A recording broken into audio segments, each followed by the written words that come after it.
Welcome back to Research Design Build.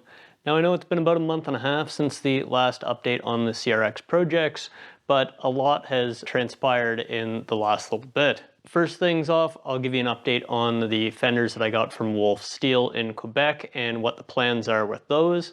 Secondly, I'll walk you through what work I have done on the black CRX and the metal repair and sort of rust remediation that I'm in the process on that car. The original panels that I got from Wolf Steel that I showed you in the last video, there were kind of three main issues with them where they differed substantially from the OEM panels. The first and most obvious difference was around the arch profile, and that was pointed out by Seth right off the bat in the comment section. It was a lot more abrupt and out quite a bit further than the factory panel.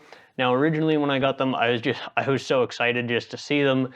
They looked like they were kind of fitting up, close. And as you can see by the amount of rust that I have on both of these cars, I was in desperate need of something that was going to fit that need. They were definitely something that I could have worked with, but I wasn't ever going to be able to get them back to sort of this factory profile. The second area where those panels differed, and this is more of a slight difference, something that probably could be worked with, and for a lot of people they probably wouldn't need this section of the panel, was back here at the rear taillight. There's a pretty pronounced flare, if you will, going down to where it meets the bumper on the factory panel, whereas that was not present on the Wolf Steel panel.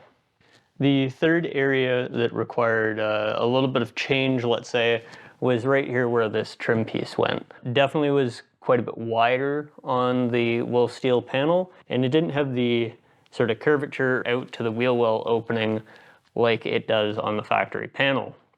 So it meant that this trim piece wasn't ever going to sit there properly and kind of have this original body line and feel.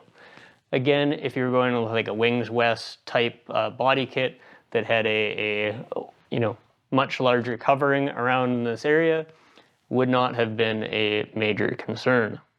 After some discussions with Robin at Wolf Steel, it was determined that it was not a correct factory match. After some back and forth, I did a few videos for him, and what we decided was that I would create templates off of this yellow car behind me, and then from that, I would send them back the panels and the templates, and they would use those templates to build new panels that match a factory OEM profile. Using a Milwaukee 3-plane laser, I was able to define some vertical planes on the panel as it related to the body lines on the car, and then create some templates. I created some templates right at the door that would have the full trim piece detail and sort of height relative to the window.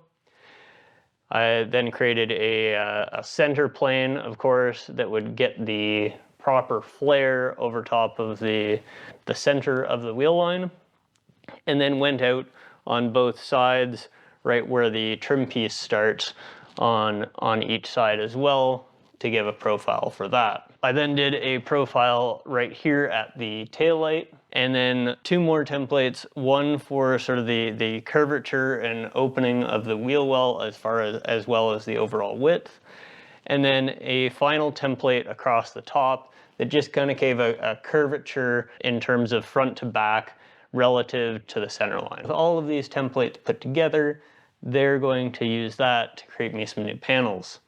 Hopefully I should see them in the next few weeks, and I'll have another video out on comparing those to the original ones, to the factory ones, and hopefully we got something that we can work with to get this back to factory OEM. Moving back to the black CRX, I've pretty much completely stripped the interior of the vehicle with the amount of repairs that I was going to have to do to the front driver's side footwell area. I wanted to get all of the carpet and seats and everything completely out of there and really be able to tell how much more repair work I would potentially have to do throughout the floor. Luckily, it looks like most of it is just reserved to sort of that front left area in the driver's side footwell, and so I've got most of that patched now. Now, before starting that patchwork, I did drop the fuel tank, and I was actually planning on removing the fuel rails and everything. Before I realized that the fuel rails, I was going to have to pull the dash out, and it seems like the fuel rails are probably the first thing that Honda ever installed into these cars. I am working around them, I'm keeping them in their location, just made sure that the fuel and everything was fully blown out of those and completely cleaned out. Now I know I can operate safely with the welders and grinders and everything around here without any worry about fuel or fire from that standpoint. Not to say that I haven't lit the undercoating on fire a couple of times, but at least that is something that you can pat out with your glove versus fuel fire, which would be absolutely terrifying. Now, why I started here was that after we have some rubberized texture coating and that sort of thing, this is going to be where I'm going to be able to hide kind of most of my poor metalworking skills, I guess, as I rebuild that skill set. It's been a few years since I've done a lot of metal body work. It takes myself a little bit to get back in the swing of things. Now, to do this work, what I was starting off with was some construction paper and cutting that with just scissors and basic tracing to get the general shape for the piece of steel that I wanted to cut out. And then I got some 20 gauge cold rolled steel. So it's a little bit thicker than what you'd have for the external sheet metal, but pretty close to what Honda would have used for their structural sheet metal. Then traced that onto the 20 gauge cold rolled steel sheet and cut that out. Now I do have a 24-inch brake. I was able to use that for some of the bends, and then just hammer and dolly really to get the last little bits fitted. And from there, just piecing little piece to little piece and stitching them together.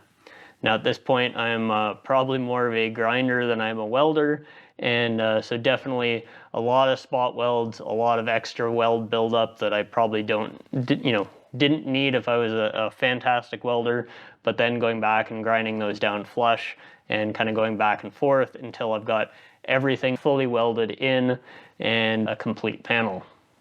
So what's next on the project list? I'll probably continue to finish off the floor and the underside of the front on the black CRX before shifting my attention back over to the yellow CRX behind me here and trying to get the bodywork on that as complete as possible. Now I should have those rear quarter panels that I'll be installing on the yellow car first, hopefully within a few weeks. So I want to try to get the front fenders and hood and all of the other body panels on that car as finished as I can over the next, say, month, so that when those rear quarter panels come, then I can focus just on the back half of the yellow CRX. In the meantime on the channel, you'll also see some shorts that I'll be experimenting with, as well as some tool reviews and sort of tool updates. As I am proceeding with this project, I've bought a few tools here and there, got some for Christmas, and are also adapting some of my woodworking tools for bodywork. So some of the changes that I'm doing with those, I'll also document on the channel to help anybody else out that is looking to grow their tool collection, or most likely if you're into cars and home renovation, that sort of thing, you're also into tools. So I'll be some reviews and perspective on some of the tools that I am using in these projects. Please stay tuned. We got some exciting stuff coming, and we should be making quite a bit of progress on the yellow car in the next few weeks.